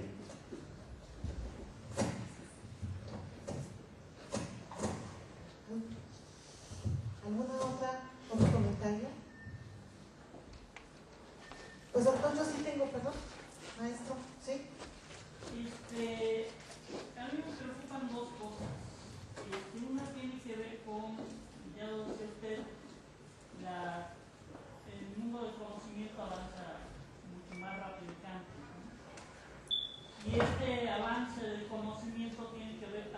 la reestructuración de las competencias laborales.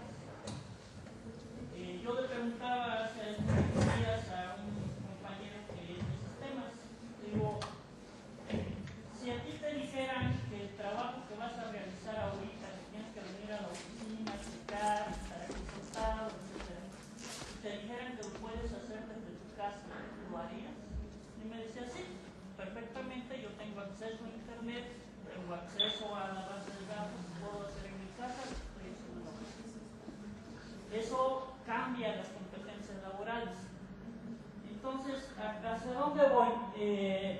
Básicamente yo creo que aquí las universidades lo que nos tenemos que plantear es precisamente estructurar un panel en donde estemos constantemente monitoreando la evolución del mercado laboral, la evolución de las competencias laborales en todos los campos del conocimiento, en donde tengamos que estar monitoreando todo lo que es la ciencia, tecnología, educación, lo que es la innovación tecnológica, el mercado de valores, la fusión empresarial, las fusiones empresariales, los nuevos campos laborales. Veía hace rato la nanotecnología, ya es una ciencia, como usted dice, dentro de 10, 20 años quizás desaparece, pero por vía de mientras ya nos movió todo lo que son las formas de trabajo. Entonces, ¿cómo formar un panel con esas características? Que las universidades estemos actualizados en esas nuevas competencias laborales, porque si no lo hacemos estaremos trabajando con conocimientos de 5 años, 15, 20 años, y las tensiones entre la educación y el campo laboral continuarán. Y otra situación que me gustaría que se tocara es precisamente lo que es el derecho laboral con los objetivos académicos, y esto engarzado con la reforma laboral que desde hace muchos años se está planteando y nunca llega, ¿no? Pero que es parte de las tensiones que como país tenemos. Es decir, si vamos a entrar a la discusión de la práctica profesional, ¿cómo se reconocería por el campo laboral? Eso es algo que yo creo que también es un tema de discusión que pues en lo particular me gustaría saber su opinión de cómo se ha abordado, por ejemplo, en otros países.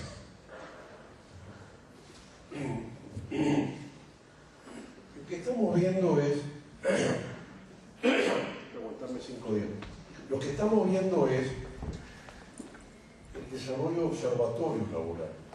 O sea, más allá de que no sé si es una competencia de las universidades o de los estados, o de los gobiernos a nivel estatal, es cómo se están moviendo los mercados laborales. No lo tenemos claro los profesionales del mundo universitario. O sea, la realidad está cambiando muy rápido. Yo te haría la pregunta, la Volkswagen que está aquí, ¿qué nivel de robotización tiene? ¿Se sabe o no se sabe? O sea, el mundo está tan dinámico en el ámbito profesional laboral que no estamos teniendo claro muchas de las cosas. O sea, los tipos que están en farmacéutica investigando ya han abandonado algunos caminos y están en otros. ¿Sabemos eso? Cuando hacen la patente, sí la tienen que patentar, y la patentación es la lógica, que nos permite a nosotros tener conocimiento de cómo resolvieron un problema. Las universidades y los gobiernos tienen que estar mucho más claros en los mercados laborales. ¿Cuánto gana un egresado promedio de ingeniería y cuánto gana un egresado promedio de robótica? ¿Lo sabemos? Eso es fundamental para las personas. O sea, yo voy a estudiar Derecho, me gustaría que el gobierno me diga cuánto es la media de salario de los abogados, para tener clara la película, yo tomar mis decisiones. O sea, nosotros tenemos que concebir un escenario donde la gente toma decisiones. Entonces, ¿cuánto es el nivel de formación de competencia de una institución que no tiene un mecanismo de práctica de pasantía y otro que sí tiene? Bueno, probablemente tendrían que ser más públicos los resultados de los exámenes Ceneval a nivel de las instituciones, para que la gente tenga más claro cuáles son los niveles de competencia que se forman. O sea, nosotros no podemos saber todo o decirle a la gente qué debe hacer, tenemos que producirle información que la gente tome su decisión. No solo los estudiantes que ingresan o los profesionales que van a trabajar, sino nuestros docentes. Yo vuelvo a sostener lo de anterior. Yo creo que siempre es formación. La solución es más formación. O sea, si yo pregunto cuál es el tiempo normal que dedicaban los docentes, tiempo completo en la universidad, hace 20 años a su proceso de formación continua, ¿y cuánto debe dedicarse a términos de talleres, traer invitados, discusión de ideas? O sea, es tan complejo el conocimiento, es tan diverso, cada uno estamos metidos en nuestro nicho, que no vemos las películas enteras. Es un problema de Moreno. Se nos escapa la realidad global. Eso obliga a las instituciones a contribuir, a poner nuestro conocimiento en el contexto de la discusión, tanto laboral como epistemológica, de teorías de conocimiento y de verdad científica. Bueno, verdad científica. Yo creo que en esa materia los mercados, los conocimientos se están moviendo tan rápido que nuestra cabeza no. Esto lleva a todo lo que llaman las competencias informacionales, la capacidad de buscar información, la capacidad de procesar información, la capacidad de sintetizar información, que son, inclusive hasta la mayor parte de los premios Nobel en los últimos años, han sido sobre todo los temas de información, técnica. Entonces, el rol es contribuir a producir información, a sistematizar información y a suministrar información procesada, para tomar decisiones, los niveles de las cátedras o las instituciones son diversos niveles. Sin información es imposible llevar adelante los procesos de ajuste a la realidad. Al mismo tiempo, sin los ajustes a la realidad, las universidades entran fácilmente en un, lo llaman letargo. ¿Qué fue el letargo?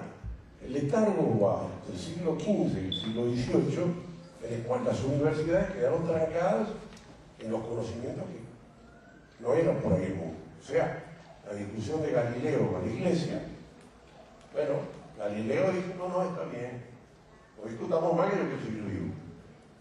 Eso produjo un letargo universitario de 200 años, hasta que llegó la Revolución Francesa y dijo, vamos a expandir el conocimiento. Yo creo que nosotros no estamos en esa situación de letargo. Las universidades, muchas de ellas, en muchos países, otras sí, otras no, están más dispuestas. Pero si no tienes una luz de hacia dónde se están moviendo las variables, aunque tengas ganas, pues ir poco te va. O sea, yo creo que en eso producir información, producir contextos, permitir más datos para que la gente tome decisiones es fundamental. O sea, alguien decía que el rol de los gobiernos más importante es producir información. Porque sobre eso la gente puede tomar decisiones. Yo creo que, además de información, tiene que haber controles mínimos de todo y políticas de incentivo. Por esto es un conjunto de variables. Pero la producción de información sistematizada de los mercados laborales y del mercado del conocimiento es, en ese sentido, cada vez más importante.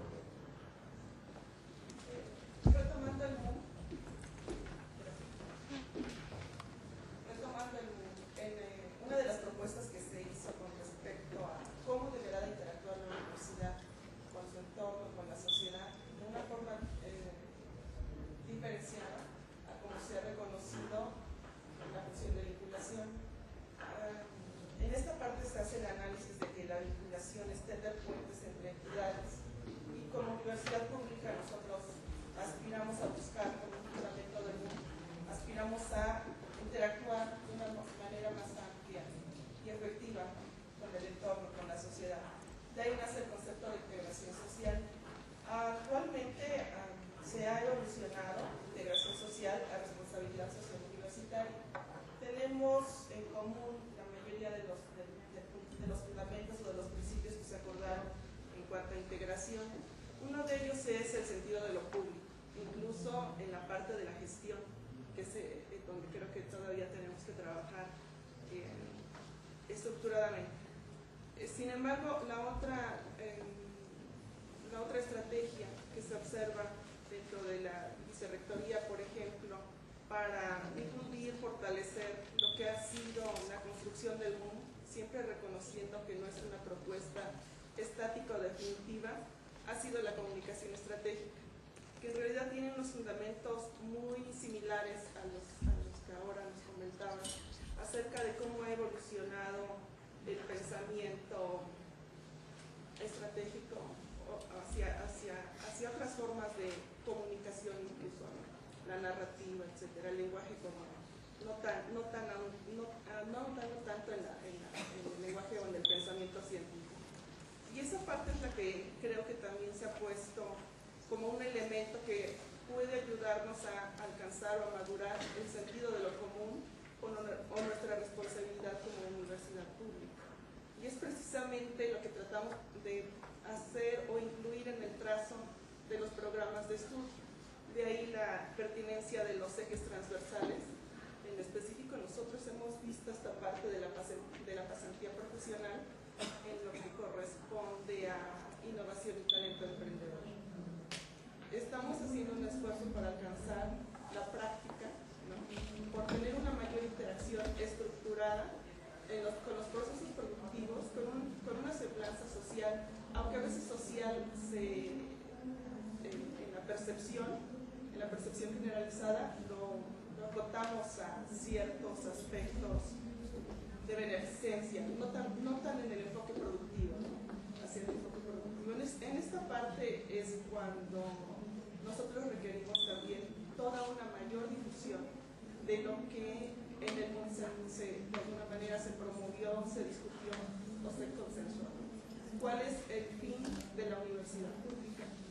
¿Y qué pertinencia tiene estos enfoques, la práctica estudiantil y la pasantía profesional?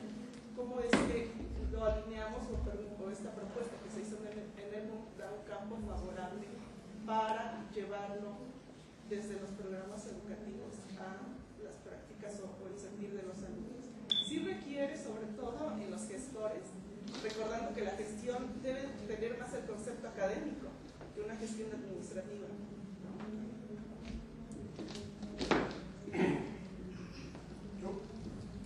Yo no creo que la responsabilidad social esté vinculada mucho a este tema. O sea,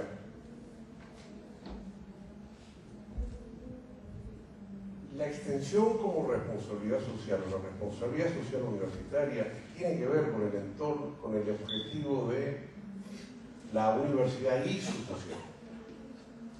Pero donde lo central es el rol de la universidad. En este caso, el enfoque central es el tema del aprendizaje. O sea, la responsabilidad social es una cosa. Pero si la responsabilidad social no está puesta en el enfoque del aprendizaje del estudiante, para él es secundario. A la institución pues es fundamental. O sea, los intereses no son exactamente los mismos. La vida, por suerte, es diversa. Tú me dices que mi responsabilidad como estudiante es ir al barrio, entonces ayudar a la gente, y yo que soy ingeniero, o maestro, o enfermero, lo que fuera, yo cargar cajas para ayudar a levantar un río. Está bien, pero eso no tiene que ver con la información, con mi capacidad de crear conocimiento.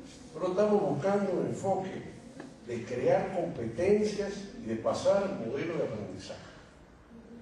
La responsabilidad social puede ser eficiente en un modelo de nuevo paradigma de formación profesional. Sí, solo sí, tiene puesto el objeto de crear conocimiento de la persona. O sea, la universidad está bien que tenga responsabilidad social. Como hay gratuidad, está bien que yo tenga que asumir determinadas cosas. Es una contraparte que me da la gratuidad. Pero el objetivo debe ser puesto dentro de mi enfoque en esta materia, en la lógica de los niveles de aprendizaje. De alguna forma, la extensión universitaria hoy se está transformando en voluntariado, responsabilidad social, va por ese camino. Pero yo creo que solo tendrá sentido si tiene que ver con creación de conocimiento. Si es simplemente para legitimación de la universidad, para su rol social, para la obtención de recursos presupuestarios, para parte del espacio político, que tiene toda su razón, es lógico, debería ser mucho más explicitada la clara diferencia. O sea, hay veces es difícil coincidir todo, hay veces no.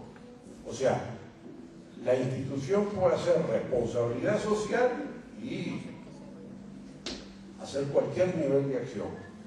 O sea, en un barrio la gente tiene un problema y bueno, se genera un nivel de práctica estudiantil para ayudar a la gente. Sin duda eso genera competencia, la competencia de interacción, la competencia de trabajo en equipo, la competencia de formación de liderazgo, y yo no descarto esa competencia.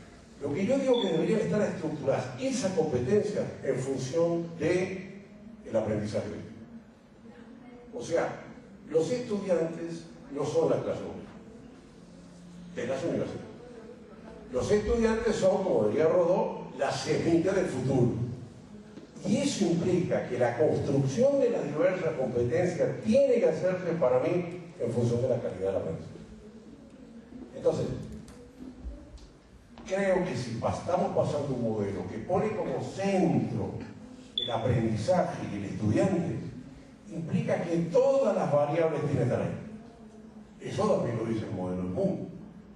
El proyecto de Minerva y el modelo de Moon claramente sostiene desde la primera página que es modelo focalizado en el estudiante.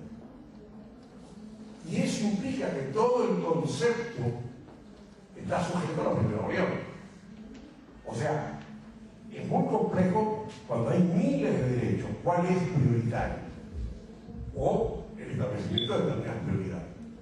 Lo que se concibe en el nuevo paradigma es que el eje debe estar en el aprendizaje y que el conjunto de otras variables determinantes del proceso solo en sí funcionan en función de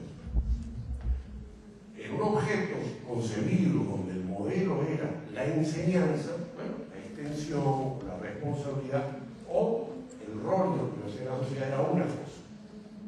Yo creo que tenemos que estructurar, que no es difícil hacer prioridades completas, pero sobre el eje de crear conocimiento. Una institución puede decir también, bueno, mi eje no es el aprendizaje. ¿De verdad? Puede ser. La Universidad de Humboldt, el objeto no es el aprendizaje. ¿Cuál es el objeto? La creación de conocimiento. Todo depende de dónde uno fija la variable central. Ustedes tomaron una decisión, estudiantes. En la Universidad de Harvard, el estudiante no está en prioridad. No. La prioridad está en crear conocimiento. Yo estoy en país, producir patentes. El estudiante no me sirve para eso. Fuera. Yo he visto en clases de Harvard, no yo, pero digo, la parte del esquema en el cual termina un curso y le dicen al estudiante, mire, queremos decir que el semestre próximo usted no se lo puede inscribir. ¿Por qué? Porque usted no rendió la tarea del nivel tal y tal. Pum, papá. O sea, está puesto en la creación de conocimiento. Él no va a crear conocimiento. Y es un escenario extremadamente competitivo para crear conocimiento. Entonces, yo lo que digo es que de alguna forma, estos son escenarios donde avanza la reflexión intelectual. No necesariamente todas las instituciones tienen que ponerse las variables, sino que cada institución construye su misión y su visión. En este enfoque, todo tiene que estar puesto en el centro. No significa que sea el único. ¿Está claro? O sea, construir universidades e instituciones puede ser un objetivo. El objetivo es la institución. Eso fue fundamentalmente el modelo del siglo pasado, en la región. Otras dicen, nuestro objetivo es creación de conocimiento. Si lo pensamos como estudiantes, la responsabilidad social está acotada. El modelo implica articularse esa variable. De alguna forma, finalmente, la gestión universitaria es establecer estrategias y objetivos, pero es tener claramente cuáles son las misiones y visiones en cada momento. Yo tengo la impresión de que de alguna forma nosotros nos va a tardar 50 o 100 años, no digamos tanto, no seamos tan pesimistas, construir un modelo 100% focalizado en el estudiante. Alguien puede preguntarse si es lo correcto en este contexto, o si es lo correcto en el contexto de la gratuidad. Yo quiero estudiar poesía. No, pero mire, con financiamiento gratis, usted va a tener que estudiar tal cosa. Pero ese era el modelo estructurado del socialismo. tú haces lo que tú quieras. Si es gratuito, haces lo que te decimos. O sea, no hay ninguno bueno ni malo. Aquí no hay valores en la discusión académica. Lo que hay son enfoques estructurados que implican una cierta hermenéutica de lo que es el modelo pedagógico. De alguna forma, el modelo pedagógico puesto en el estudiante tiene, como todo modelo, sus pros y sus contras. Uno puede decir, bueno, vamos a construir un modelo que tiene esto, pero que también permite una diversidad. Ese es otro valor. Bueno, amigos, muchas gracias y hasta la próxima modelo.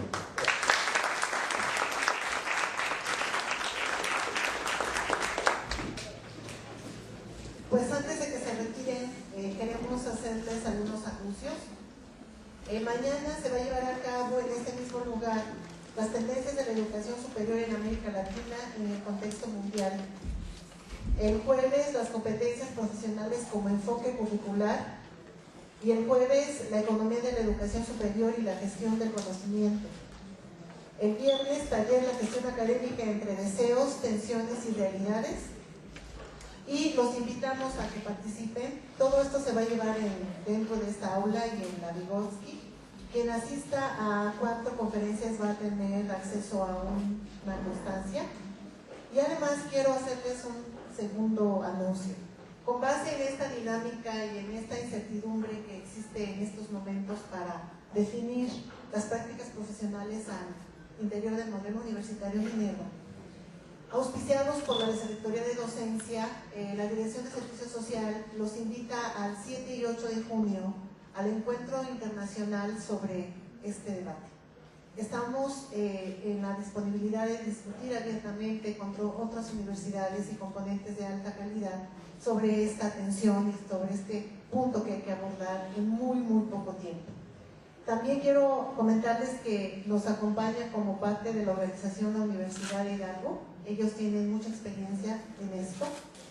Ya estamos reclutando a todos los ponentes de calidad internacional y nos gustaría mucho su asistencia y su participación. Es para nosotros motivo de gran interés que ustedes opinen. Como dice el doctor, el conocimiento, la experiencia, la formación se construye en el debate, se construye en la conciliación. Entonces es importante para nosotros su presencia. Agradecemos mucho que nos hayan acompañado este día. Como ustedes podrán ver, la experiencia del doctor es vasta, es de una gran profundidad y de una gran amplitud. Y para cerrar mi intervención quiero comentarles que yo confío mucho en el futuro que nos avecina. Considero que la tensión que se presenta en este momento es natural. Veámoslo como natural, veámoslo como la posibilidad de lograr una nueva oportunidad para nuestros estudiantes, pero también para nosotros como docentes, como directivos, como administradores. Quiero hacer un reconocimiento muy particular al maestro Jaime. Ha tenido la visión de ir articulando la estrategia, el conocimiento y la persistencia para poner en el centro del debate a los estudiantes, al conocimiento y a la vinculación. Entonces, confiemos en nosotros mismos, creamos en lo que podemos hacer. El maestro ha tenido la oportunidad de traer expertos de muy alto nivel. Consensemos, trabajemos, preguntemos, dudemos, reflexionemos, debatamos y construyamos en equipo este enorme paso que va a dar nuestra institución. Muchas gracias por su presencia y buenos días.